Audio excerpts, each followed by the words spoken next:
Tu en attends quoi? Eh bien, on en a parlé déjà en cours, on nous a dit que ça pouvait d'ailleurs être assez impressionnant, assez choquant dans ce qu'on pourrait entendre. Bonjour. Voilà, alors qu'est-ce que vous attendez à voir maintenant D'être choqués de comment ils vont faire passer leur message. Quel message?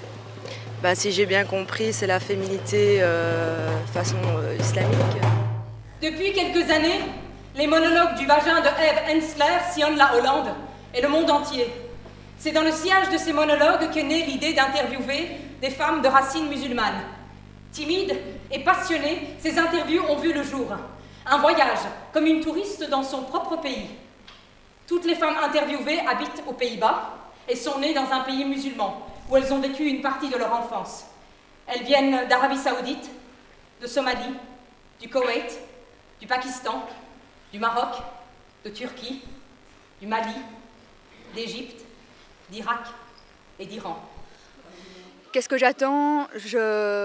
On en discutait d'ailleurs entre nous, on se disait ce serait peut-être un nouvel éclairage. Après tout, je pense qu'on a beaucoup de préjugés sur la question aussi. Ah, la femme voilée, ah, la femme qui... la soumission, voilà. Maintenant, si on est correct, je pense qu'une femme voilée n'est pas spécialement soumise, c'est aussi un choix et je pense qu'on va peut-être nous éclairer sur une nouvelle façon de penser. Après tout, c'est vrai que c'est assez tabou, peut-être encore, tout ça. Mais c'est le manque de connaissances par rapport à l'autre, vis-à-vis de l'autre, qui fait qu'il y a un blocage et il y a tous des préjugés qui commencent à se construire. Et c'est ça qui est bien dommage, et voilà, c'est tout. C'est toujours intéressant de voir un peu le point de vue de chaque personne, car c'est vrai que c'est un sujet qui est souvent tabou.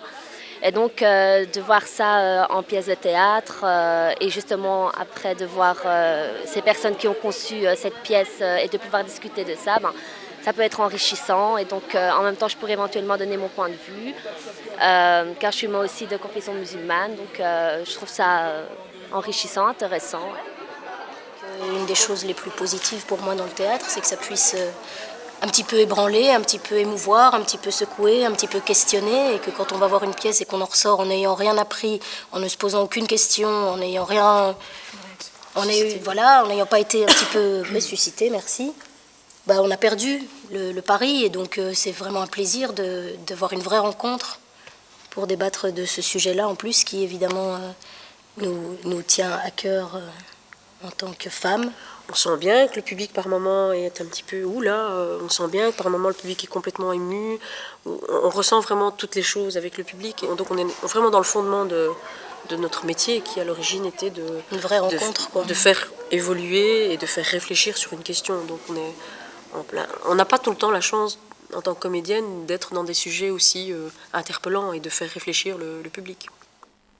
La torture a commencé avec la trahison que mes parents ont commise. J'avais 12 ans, j'étais à l'Athénée. On m'a annoncé, tu te marieras à tes 14 ans avec ton cousin. Lui, mon cousin, un monstre, une abomination. Il m'avait vu une seule fois à une fête de famille, j'avais 8 ans à l'époque. Il est allé voir ma grand-mère, il lui a dit c'est elle que je veux, et c'est ainsi que la famille a tout arrangé. Mon père exigeait. Ma mère s'écrasait. Je me raccrochais à l'idée qu'un miracle se produirait pendant le temps qui me restait, mais Allah n'est pas venu me voir. Mon cousin, par contre, si. Et ça me faisait vomir de le voir apparaître sur le seuil. Et si je peux dire une chose au sujet de l'assistance hollandaise, du moins celle d'il y a 20 ans, c'était une belle merde. Et quand j'ai appelé un numéro d'écoute enfant après une tentative de suicide, ils m'ont dit « garde espoir ». Ensuite, je me suis enfuie au centre d'aide aux jeunes et l'homme là directement appelle mon père. Mon père l'a menacé et l'homme m'a immédiatement mise dans le bus direction la maison en me disant « si tu rentres maintenant, tu ne seras pas obligée de te marier ». Et ce soir-là, mon père m'a quasiment tabassée à mort. Une semaine plus tard, j'étais au Maroc.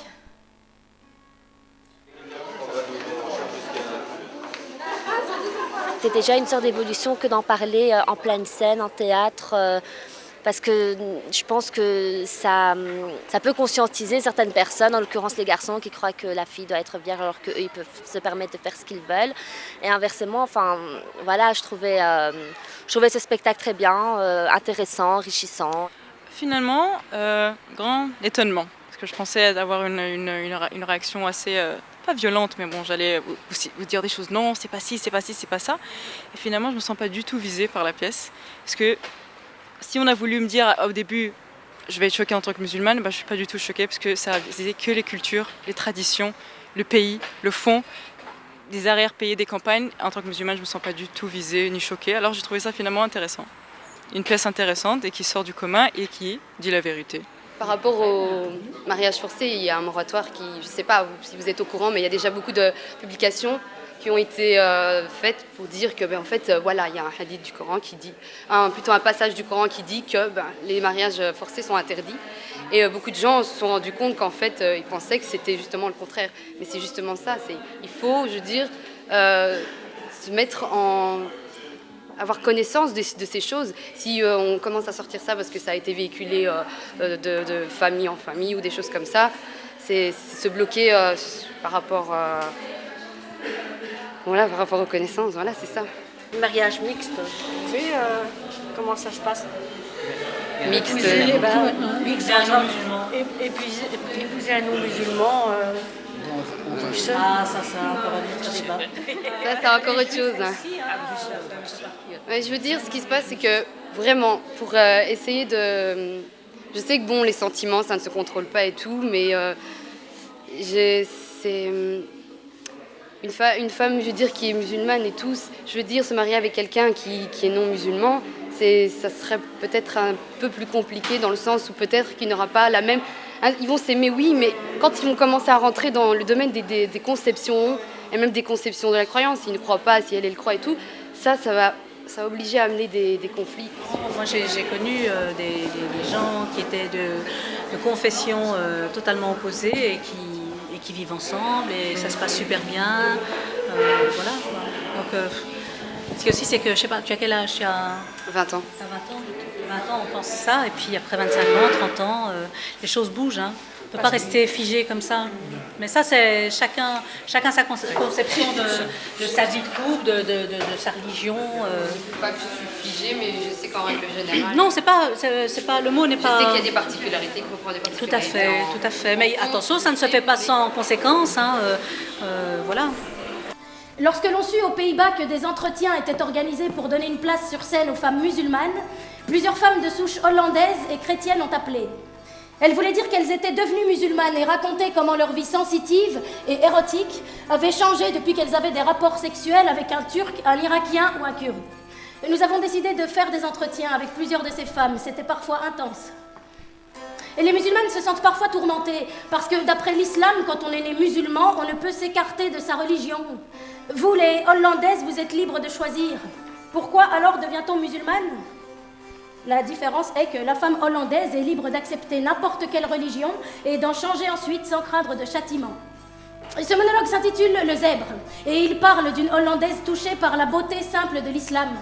Elle n'a pas compris pourquoi les musulmanes n'utilisent pas le Coran comme arme contre leur oppression. Quand on lit le Coran dans sa forme pure, comme la Bible, le livre devient votre partenaire, dit-elle.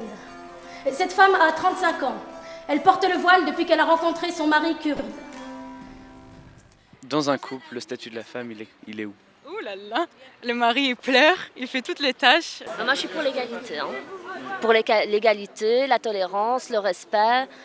Ça a l'air un peu utopique parce que c'est pas ce qu'on entend chez différents couples, mais je pense que c'est une base qui est importante. Il est important que lorsque vous mariez, vous sachiez que le mari sache les droits de la femme, ses devoirs, et que la femme elle-même connaisse les droits et les devoirs du mari.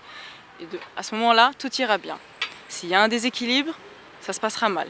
Mais dès que l'homme sait quels sont les droits et les devoirs de la femme, elle est heureuse, quoi. Je veux dire, c'est un foyer vraiment du juste milieu et de la joie et intime, à la différence de d'autres. Voilà. Et comment appliquer ces piliers de la tolérance? La discussion, le savoir. Je pense que c'est le plus important, quoi. S'intéresser un peu aux choses de la vie pour pouvoir développer sa pensée et dire réellement ce qu'on pense, imposer en quelque sorte cette tolérance, quoi, parce que bon, souvent on parle pas, on écrase et je trouve ça un peu dommage quelquefois, quoi. C'est bien de dire ce qu'on pense et de ne pas se cacher, se soumettre, non, quoi.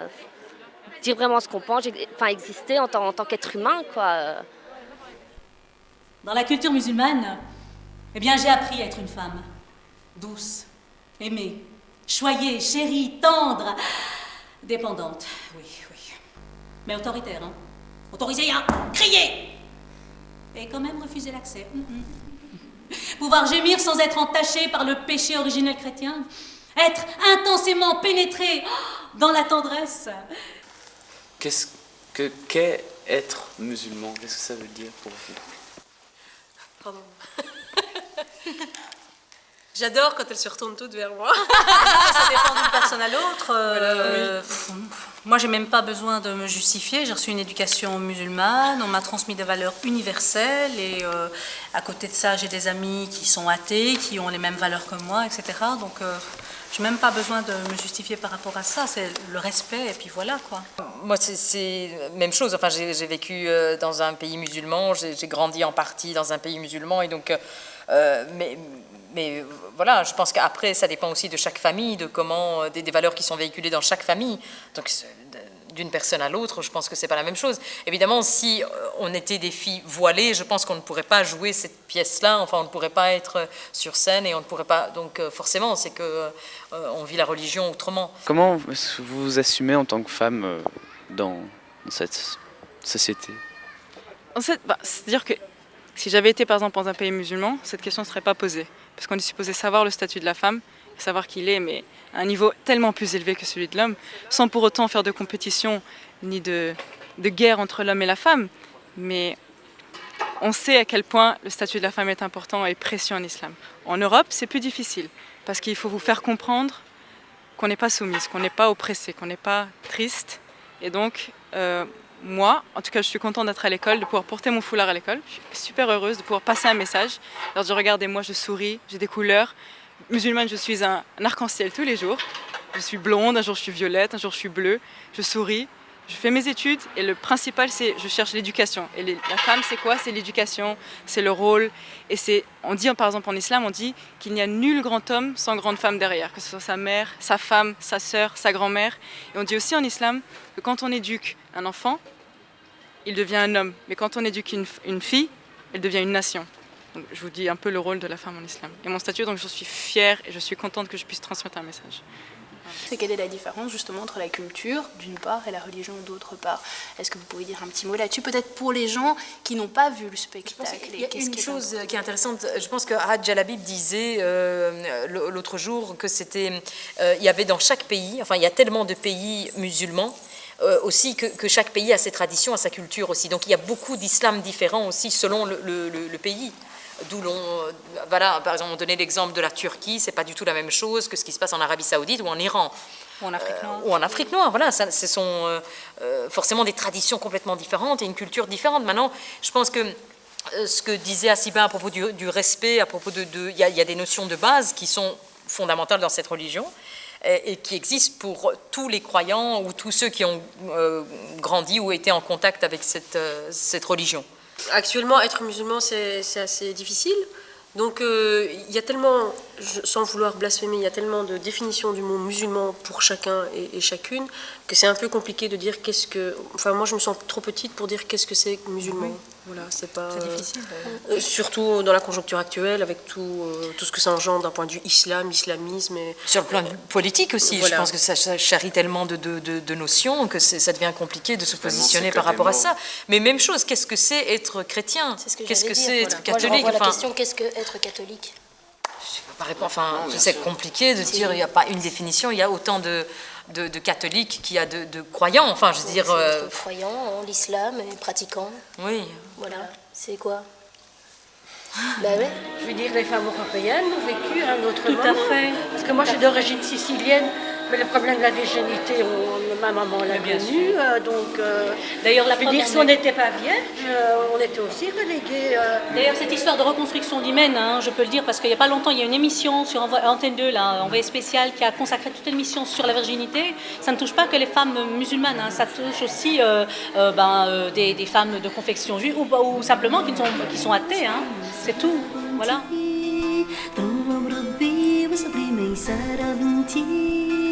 مالكش يا تفاحة قلبي وجاني ومالكش يا تفاحة قلبي وجاني وهذا وقت طغي يا ربي وانصرني يا حبيبة ميسرة الله ربي وصبري ميسرة بنتي. Clairement, la pièce, elle parle de femmes musulmanes, parce que c'est les monologues voilés et que les interviews ont été faits uniquement sur des femmes musulmanes. Mais fondamentalement, c'est une pièce qui parle de femmes, en règle générale, quel que soit... Enfin, on espère vraiment que ça sorte un peu de tout ça. Et c'est un peu montrer un peu qu'actuellement, la condition de la femme, heureusement qu'il y a eu 68, mais on a envie de dire toujours, nom de Dieu, s'il n'y avait pas 68, parce qu'on a l'impression d'avoir fait un grand pas, mais il y a encore beaucoup de choses à faire, que ce soit d'un point de vue exagération, justement, de ce mélange culture musulmane et islam en lui-même, cet amalgame pour rabaisser le niveau de la femme continuellement, et d'un point de vue femme mondiale, je vais dire, j'ai honte de dire qu'encore actuellement en Belgique, 25% des salaires chez la femme sont en dessous par rapport à l'homme pour un même travail. Donc c'est un peu risible quand on dit oui, mais la femme musulmane, elle est vraiment pas émancipée, elle est pas libre, elle n'a pas les mêmes droits que l'homme. Je trouve que, je parle pour moi, j'ai vraiment les deux cultures, je me sens aussi bien occidentale qu'orientale. Ma part occidentale est très gênée de se dire que il faut avoir le courage de se dire, nous, en tant que femmes, point, avec un grand F, quelle que soit la religion, quelle que soit la société, il y a encore un combat à mener, quoi. On a encore du boulot, quoi. On est vraiment... Oui, il y a une évolution et que voilà, ça progresse, mais elle est où cette évolution de voir des nanas en soutien-gorge un peu partout dans le monde et de se dire oui, c'est une forme de liberté, pour certaines certainement et pour d'autres peut-être pas. Donc c'est pas pour ça que la femme occidentale se trouve bien en soutien-gorge à l'extérieur qu'elle est forcément plus libre que la femme musulmane.